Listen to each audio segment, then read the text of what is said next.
ओम शांति। स्मृति कैसे जगह है? तो प्रश्न, लौकिक संबंध में बुद्धि यथार्थ फैसला देती रहे उसकी विधि क्या है? कभी भी लौकिक बातों को सोचकर फैसला नहीं करना। अलौकिक शक्तिशाली स्थिति में रहकर फैसला करो। कोई भी पिछली बातें स्मृति में रखने से बुद्धि उस तरफ चली जाती है। फिर पिछले संस्कार भी प्रकट होते हैं, इसलिए मुश्किल होता है। बिल्कुल ही लौकिक वृत्ति भूल आत्मा समझ फिर फैसला करो तो यथार्थ फैसला होगा। इसे ही कहते हैं विक्रमाजीत का तख्त। अलौकिक आत्मिक स्थिति ही विक्रमाजीत स्थिति का तख्त है। इस तख्त पर बैठकर फैसला करो तो यथार्थ होगा। 22 जनवरी 1988। क्योंकि हम क्या करते हैं, लौकिक बातों को सोचकर फैसला देते हैं तो लगता है ये गलत और ये सही है। लेकिन हम आत्मिक स्थिति में देखें तो हमारा फैसला यथार्थ होगा।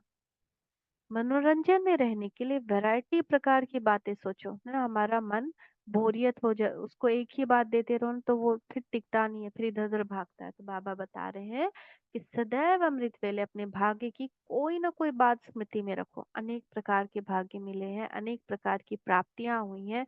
कभी किसी प्राप्ति को सामने रखो, कभी किसी प्राप्ति को रखो, तो बहुत रमणीक पुरुषार्थ रहेगा। कभी पुरुषार्थ में अपने को बोर नहीं समझेंगे, नवीनता अनुभव करेंगे।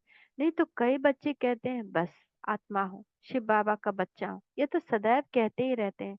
लेकिन मुझ आत्मा को बाप ने क्या क्या भाग्य दिया है, क्या क्या टाइटल दिए हैं, क्या क्या खजाना दिया है। ऐसे भिन्न भिन्न स्मृतियां रखो, लिस्ट निकालो।